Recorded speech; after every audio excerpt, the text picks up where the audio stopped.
मैं जब भी किसी से मिलती हूँ तो अक्सर मुझसे लोग पूछते हैं कि महावास्तु क्या है, इसकी उपज कैसे हुई, क्या ये कोई पुरातन विद्या है या आज के ज़माने में इसे इन्वेंट किया गया है। तो मैंने सोचा क्यों ना एक वीडियो ही बना लूँ।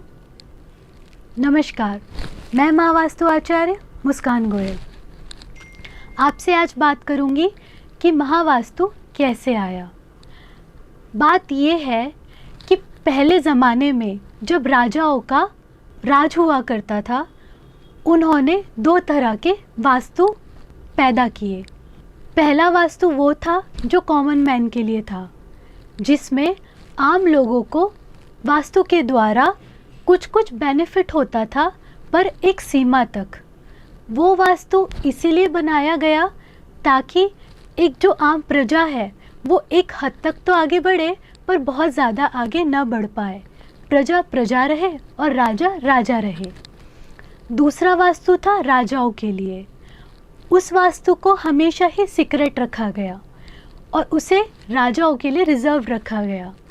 वो वास्तु में राजा लोग एक लेवल से बहुत आगे ग्रो कर पाते थे ताकि वो पूरे साम्राज्य पे राज कर सके।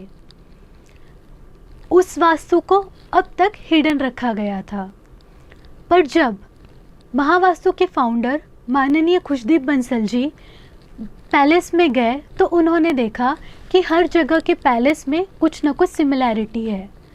और अगर हम पैलेस के वास्तु को देखें तो वास्तु की जानी मानी बुक विश्वकर्मा जी, उसमें जो वास्तु के नियम लिखे हैं वो सारे नियम फॉलो होते हैं पैलेस के वास्तु के साथ। तो इसको टैली करते हुए जो वास्तु उन्होंने निकाला वो वास्तु वो था जिसे पहले सीक्रेट रखा गया था। है ये पुरातन विद्या, है ये हमारे वेदों की ही देन, पर क्योंकि ये सीक्रेट रखी गई थी, अब ये वापस से आ चली है, ये प्रचलन में हम जान चुके हैं। तो ये विद्या पुरातन है, पर क्योंकि खुशदीप बंसल जी ने इसे फाइंड किया और हम सब के बीच लाए, तो वो महावास्तु के फाउंडर है। इसी वास्तु का उन्होंने नाम दिया महावास्तु, जिसे आज हम सब जानते हैं। तो ये है महावास्तु की कहानी कि ये पुरातन विद्या है, हमारे वेदों की, शास्त्रों की दी हुई विद्या है, धरोहर है, जो हम आज उपयोग कर रहे हैं, जिसमें कॉमन मैन कॉमन ना रहकर अपनी ऊंचाइयों को पा सकता है, अपनी जो बेस्ट वर्जन है उसे पा सकता है।